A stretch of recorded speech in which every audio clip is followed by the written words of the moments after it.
Hey guys, welcome to my channel and this is travel to explore with Rahul. और इस समय हम लोग हैं बूंदी में।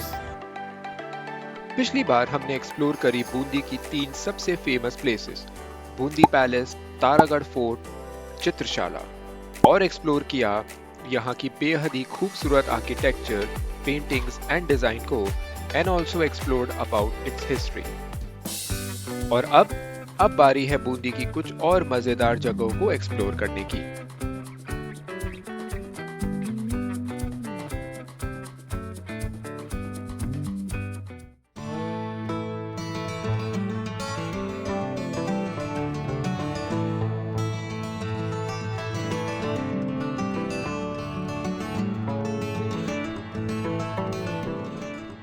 आज के एक्सप्लोरेशन को शुरू करने से पहले I had my breakfast at the blue door cafe, जो कि लोकेट करता है इनसाइड सॉस्टन। ट्रैवल के time it's important that you start your day with sufficient energy to help in your exploration.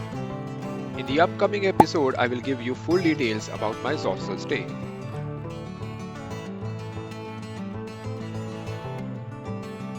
एक अच्छा सा ब्रेकफास्ट करने के बाद मैं निकल गया अपने एक्सप्लोरेशन पर थ्रू एन ऑटो, और अगर आप चाहो तो एक 2 व्हीलर भी रेंट कर सकते हो फॉर कंप्लीट एक्सप्लोरेशन। और फिर मैं पहुंचा बूंदी की सबसे बड़ी छतरी पर। यह है 84 स्तंभों की छतरी, also known as 84 pillared cenotaph. ये लोकेट करता है सर्किट हाउस से अप्रोक्सीमेटली 1 किलोमीटर के डिस्टेंस पर। यहाँ की एंट्रेंस 50 रुपीज है, but you can buy a composite ticket for 75 rupees. And इसमें you can also visit 2 more places, Rani ji की बावरी एंड सुख महल। इसको करंटली राजस्थान गवर्नमेंट द्वारा मेंटेन किया जा रहा है। एंटर करते ही आपको दिखेगा एक small garden and a fountain which unfortunately is not working.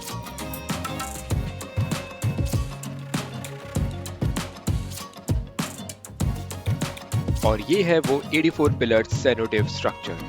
Isn't it marvelous?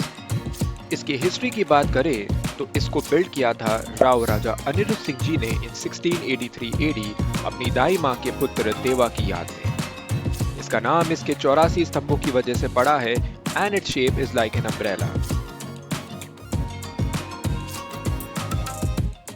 On the roof you can see the main छतरी with 4 pillars at corner. इस छतरी के सेंटर में मौजूद है एक Shivling, and inside you can see some beautiful paintings and carvings. इसके बाहर के हिस्से में मौजूद है some amazing carvings of animals and birds. This cenotaphs is significant from the viewpoint of architecture, design and beautiful carvings. तो गाइस, ये अभी थी हमने देखी 84 खंभों की छतरी। इसके अलावा सुख महल और रानी जी की बावरी।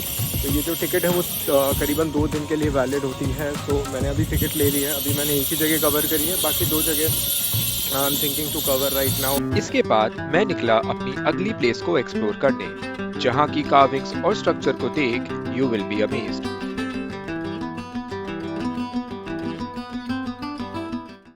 एंड गाइस, इस समय मैं हूँ रानी जी की बावरी।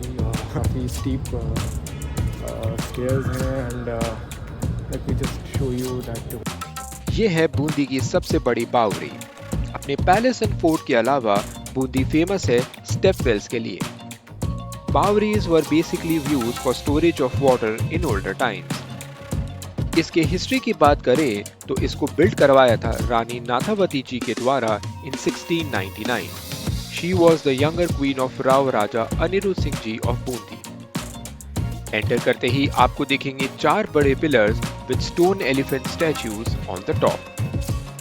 On the side walls, you can see some amazing architectural design with figures of gods and goddesses which were once places of worship. ये बूंदी की सबसे बड़ी बावरी है, and with a 46-meter deep step well. The Bowery was basically built for water storage, and it also acts as a gathering place for the local people. From the top you can see some small chhatri and also witness a beautiful sunset.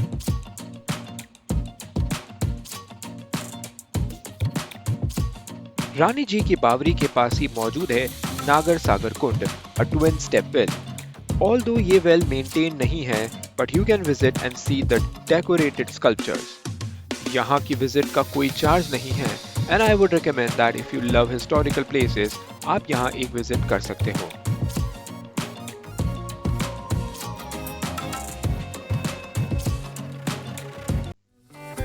इन दोनों places को explore करते हुए it was already evening time and I was thinking to have some tea. Rani ji की बावरी से सिर्फ 10 minute के walking distance पे मौजूद है एक छोटा सा बट प्यारा सा कृष्णा जी का टी स्टॉल। ये बूंदी की सबसे फेमस टी स्पॉट है। यहाँ मैंने ली एक मसाला चाय फॉर रिफ्रेशमेंट। यहाँ की चाय और कृष्णा जी की बातें बेहद ही मजेदार है। He always carry a beautiful smile. Inside the tea stall, you can see some beautiful paintings done on the walls by the people visiting here with some unique messages.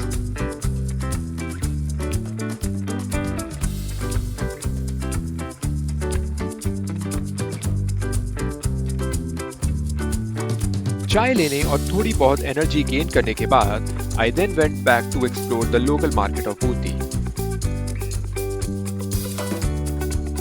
On my way, I came across some historical gates like Chaugan Gate, structures and the temples, and of course the beautiful streets of Bundi.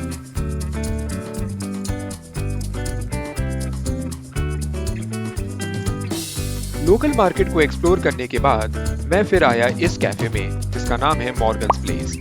I relaxed for some time and had some food.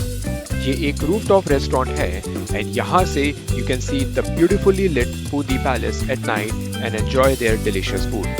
यहाँ का tomato soup and bruschetta is a must try. खाने के बाद I took an auto and went back to hostel जहाँ मेरा stay था। And this is how I ended my day in exploring the 3 beautiful places of Bundi.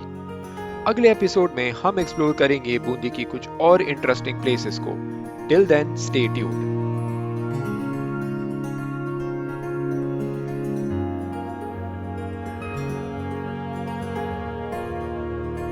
अगर video अच्छा लगा हो तो do like, comment and subscribe my channel. More vlogs to come.